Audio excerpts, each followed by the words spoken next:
Growing up, I had dreams and aspirations, but always felt like the kid that didn't fit in. For the most part, I wasn't a bad kid, but when I made the transition into adulthood, I turned to the streets for guidance. This led to getting locked up in juvenile hall, doing time in CYA, and eventually a 120-month sentence in federal prison. I had a lot of time to think and reflect during my federal sentence, so I share with you what I learned, hoping I can positively influence someone else's life with Prison Talk. What up? Big Herc 916, and you tuned into another edition of Prison Talk. And I just want to share something with you guys because, I read a lot of the comments and, they're neither here nor there, but a lot of times people say things out of context because of their lack of understanding of the subject matter, or because they feel some kind of way about something I've expressed, but I really don't care. I'm gonna say what I'm gonna say. I'm gonna do what I'm gonna do, and I'm gonna keep saving lives, because that's what we're doing over here on Fresh Out, is saving lives. Thousands of people have emailed us saying we've changed your life. We've opened up dialogue between them and their children. People have gotten better jobs and elevate themselves through the motivation. So I know I'm on the right track with my message. I'm not here with a grill on. I'm not here talking about how many bodies I have. I'm not bragging about gang life or telling your kid that they should be on here blowing big weed and all that. No, I'm telling you that I've lived a life that has had a lot of mistakes, and I've learned from those mistakes, and I try to meditate and reflect on those mistakes and why I did them, and really get down to some deep answers that are often painful but necessary in order for me to move forward as a positive human being. When you take a objective look at what's going on in society right now, and all the distractions, all the separation, who's trying to manipulate and push a narrative, it all leads back to the same groups of individuals. No names need to be said. You can draw your own conclusion, but because you're not stupid. It's just like in prison when you have 200-300 people controlling 2,000-3,000. How do they do that? I'll tell you how, because I've seen it at every level. Through separation, through divide. It's the easiest way to control a mass of people. White doesn't talk to black. Mexican doesn't talk to black. Black sometimes doesn't even talk to black. And what I mean by talk is interact. Hang out, work out together, share knowledge, ideas, information that could help each other. There's none of that going on in prison. The only place in prison that you will find people sharing any type of game is in the law library. You're not going to see it on the yard. You're not going to see it in the kitchen. You're not going to see it in the gymnasium. And even among the Mexicans, you have separation. Bunch of different cliques. Among the blacks, bunch of different cliques. Among the whites, you have different factions also. And so nobody really gets along in prison. You might have a few people you talk to, but if you look at that microcosm and put it in the macrocosm, it's no different. See, prison is where they study society and how to take over shit, how to keep people confused and fear-based off of chaos. Think about it. All the normalized crime that's been taking place, forcing people to move out of cities, to migrate elsewhere. The cover of, you know what, now provides justification for a certain look, which allows you to sneak up on people, to do things you wouldn't normally do with impunity because of these DAs and people that are allowing individuals to be released the next day to go out and do the same thing over again.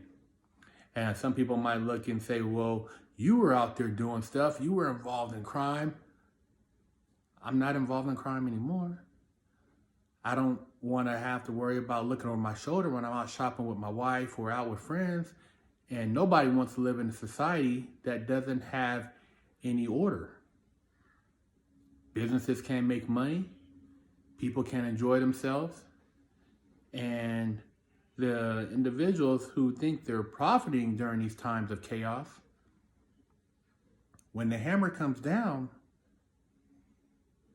just say bye-bye to your life. You will be sitting in prison for many, many years. And a lot of you guys will be crying, asking, why me? But you made a choice. Just like I made a choice. I couldn't cry. I couldn't be in there whining and asking for my mama, wondering why nobody wants to come visit me because I'm way out in the middle of nowhere. Because when I read them law books, I realized that I played myself. I should have been a lawyer. I should have been studying the law. I should have been applying myself in a number of different things besides how to rob somebody. See, I'm not sitting here saying victim. I know what the game is. You want to turn it into a racial thing, and somebody mentioned that, Big Herc, you don't talk about the communities, and often blacks who haven't lived in black communities can't relate to what the black struggle or black this or that. Look, I've been in black communities. I know people come from black communities who have made it, who have become doctors, people who have went on to become lawyers, who have applied themselves. So don't give me that bullshit. I sold crack. I was around the crack game, and my mom, it hurt her when she saw me doing that. And same thing with my grandparents. They didn't accept that or say, yeah, go out there and sell that crack, get that money. I was embarrassing them and hurting their feelings in the fact that they didn't raise me to do that, but I was a knucklehead and I didn't have the right male mentor. See, I know a lot of you don't have male mentors, so I can't hold you accountable. But the fact that you can get out and find individuals who can give you game and watch these videos, I'm trying to tell you that you can't justify your excuses anymore. You have everything at your access. You have this smartphone, you have this laptop. The first time I got my business license for my very first business when I was 15, actually 16, I had to go through the yellow pages. I had to go down to the Chamber of Commerce. I had to get a ride over there. Then I had to figure out how to go about finding my t-shirts through a big warehouse. And I had to go to another place to find a graphic designer to do the graphics. I had to go to another place to have them printed up. I had to drive all over Huntington Beach. You guys can do it all from your phone with an app. You can start businesses from your phone. And just like I said on the Big Herc 916 channel, you have all the opportunities to take advantage of taking HVAC, plumbing, fabrication, get your real estate license. If you don't have a felony, man, why would you want to get a felony? I didn't really think about it until after I caught my first felony when I was a juvenile. I'm like, man, I'm starting off with a felony. You want to be a Series 7 trader. You want to be a real estate broker. You want to work in the financial industry. All these are industries you can get involved in that pay way more than stealing a Rolex and trying to go pawn it. All those industries allow you to make a lot of money if you apply yourself. If you sit around all day and you don't do nothing but get at these little ratchets and try to bust their cheeks and, mess around with all these hood girls or smoke weed or play video games and hang out. And I know a lot of you guys do that. And I know a lot of you guys don't do it, so you're getting paper and you can tell me a thing or two about hustling. But the ones who are doing that, you have no excuse. I see you at the gas station. You got your girl pumping the gas. She's the one going in and ordering stuff, and you're sitting around and you don't have any drive because you're lazy, and then you want to blame the system and how biased it is. This system, do your homework, is based on gangsters coming over here doing gangster shit. And you say you're a gangster. Do your homework. Cecil Rhodes Scholar. He was a big opium dealer back in the day. Read about the opium wars when they flooded China with opium and how they conquered and took over Hong Kong and made them submit. And that's why China right now is busting ass, because they know about the game and how these people acquired their wealth. Well, if you want to acquire your wealth, apply yourself and get some game. Not that bullshit about robbing and stealing and thinking you're going to come up. Man, apply yourself, go to these institutions and learn about real history, become a lawyer, become a doctor. It's no more difficult, because when you get to prison, you're going to sit around anyways. You ain't going to do nothing but sit around all day. You're going to have to go get your GED, and you're going to have to work a job that pays you at the most a couple cents an hour. Maybe if you get somewhere and they got some type of telemarketing thing, you might make some, like the prison out in Arizona. I heard the guys are making a couple dollars an hour, and they were getting a bonus if they did certain things. But you could do that on the street and be free and not have to be around a bunch of men, unless you like being around a bunch of men. Maybe you do. But at the end of the day, I'm saying you're going to have to sit down for a decade. See, a fellow with a pistol, mandatory 7 years in the feds. So you're setting yourself up for a cold failure, man. And if you're a parent, where are you at? Why is little Bobby running around committing all these crimes and you don't know nothing about him? Are you checking his room? Are you doing your searches? This is what you got to do now, because that's what it's come down to. You have to really go out and go hard on your kids. You got to go hard on your young ones. If you see them out there, you can't let them get a pass. You got to go hard, because you got to save their life. Otherwise, their life is going to be in a penitentiary, and they're going to come out grandpas. They're going to come out grandpas, and their kids aren't going to have a dad, and it's going to be the same cycle. I've been in multiple institutions where I've seen the father, the son, the brother, and the cousin family reunion in the penitentiary. If that's what you want, then, man, maybe this is a channel for you. Maybe you should watch some of them other channels where they're bragging and they're talking about this and that, and this is, what it's about, and be about this.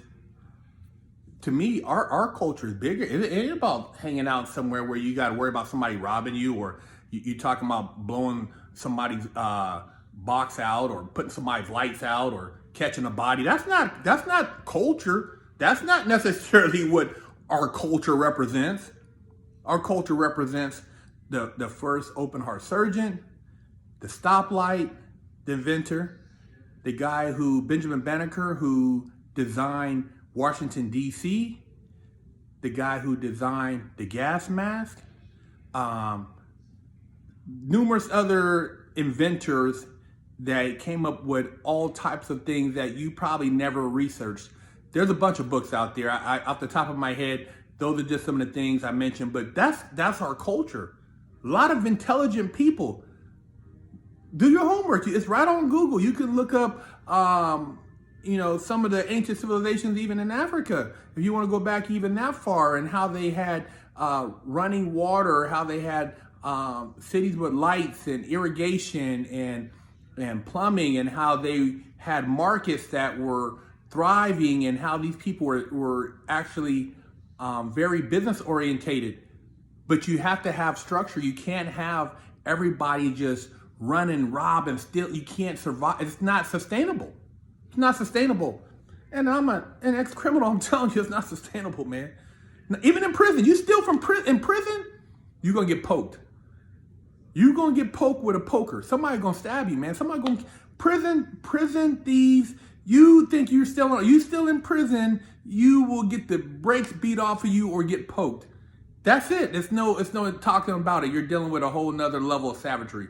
And you're not gonna have the option of going to get a gun. You got your hands and you got guys in there who don't play. So I'm just trying to give you some game and lace you up. You know, a lot of people want to make comments about different things and, oh, you went on Fox, you spoke on this, you never want to talk about this. Look, man, quit being a goddamn victim. Quit feeling sorry for yourself, man, and start being a savage. Because I ain't got no conversation for a victim. You a whiny, you a crybaby. Go cry to somebody else. We already know. We already know what they were doing over here. We already know how black people were treated. There's no need to cry about it. Now that you're here, you're not being subjected to that. So go get your paper, man. You're not a felon. Go get your paper. What's your excuse? Quit being a crybaby. Quit complaining, because nobody cares.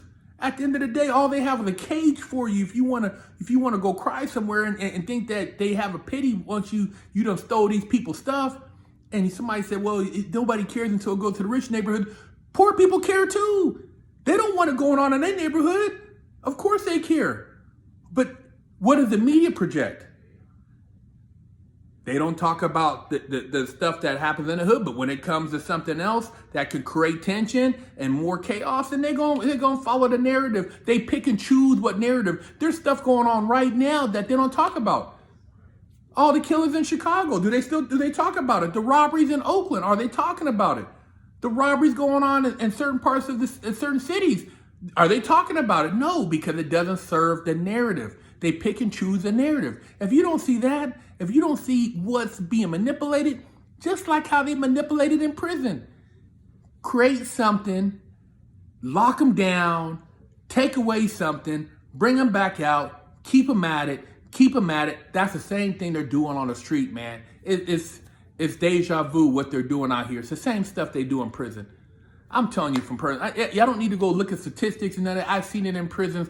I've been to multiple prison institutions, and I've seen how they try to keep individuals from talking to each other. And they used to ask me when I used to be doing my study groups that I had a white guy, Mexican, Asian, Belizean, black. They used to ask me, Big Herc, what are you doing, man? What are you doing up in our law library? They used to come and want to sit down and listen to the game, the COs, even the warden, like, what is that black guy up to? Because they didn't want me talking to different nationalities. They didn't want me to talk to people that were black in a large number, because they don't want you to think. They don't want you to think. If you're a thinker, you're dangerous. I'm trying to tell you, your kids start thinking they're dangerous. They can change the trajectory of your whole legacy. You have one child that goes and becomes a doctor or a lawyer, and now he can help old Reggie or Uncle Big T get out of prison. Yeah. Now you can't be, when something happens, you got a way to neutralize that because you got legal representation. You got power. You got an uncle that works in a bank or a cousin that's a banker. Now you know how to go and get that loan. You got a relative that's a doctor. They're going to put you up on your health. See, you got to get your family assets together, get your family values together. And you don't have none of that. You don't even have family dinners no more. You know what a family dinner is? We used to have every Sunday. You had to come and have dinner together. That was mandatory. Sit down and eat and talk. Put your phone away. With no phones back then, though. All you had to do was sit around and talk. And if you didn't want to talk, then what's wrong with you? Boy, open your mouth up. Speak up. You had to talk. You wouldn't run in the streets on that day. You need to get back to some of that, a lot of you out there, and get the game and wake up, because you keep thinking that this thing is going to change or they're going to feel some type of pity. You create the change. They ain't going to change for you. They're going to keep squeezing it like old vice grip. They keep turning that tension on it because they want you to pop. It's the same thing they do when they come to it, like I said, in the prison. They look around. Oh, man, everybody's getting along together too well. They figure out who they can bring to the institution to rock that boat. And then they can create a riot and justify coming in with the goon squad. The goon squad comes in, it's a wrap. Lockdown, overtime, rations, they laughing, they done shook you up. And that's what they like, and they're trying it out on the streets, man. Wake up, man. I'm trying to give you real game over here. But you want to try to question what platform. I got to go and talk wherever I can talk, man. Because ain't nobody giving me no platform because I'm not a rapper. I'm not over here talking about body for body. I'm talking about saving lives. That's what I'm talking about. Fresh out.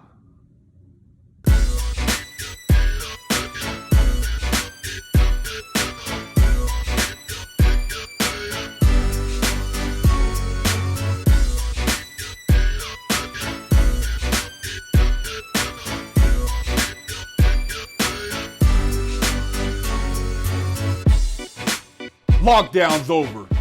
Get your yard time in. Exclusively at FreshOutSeries.com.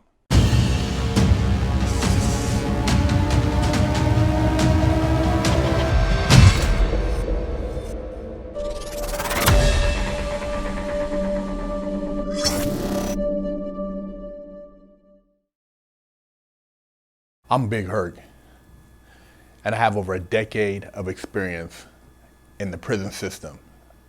Yeah, I've done a lot of time, made a lot of stupid mistakes, but that's why I'm here with you today, educating you on the Mastermind program by Fresh Out. See, they don't give you a manual when you go to jail on how to survive. They don't tell you how to go take a shower, where to sit at when you go to chow, what to do when you have mail call, how to handle your commissary. See, we cover that and a multitude of other topics that are very important, because if you do the wrong thing, you can get your damn wig split.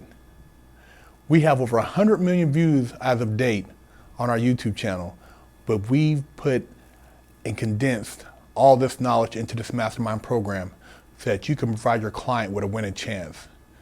Do yourself a favor and your client a favor and sign them up for our program so they don't have to get their wig split and they can make it out alive.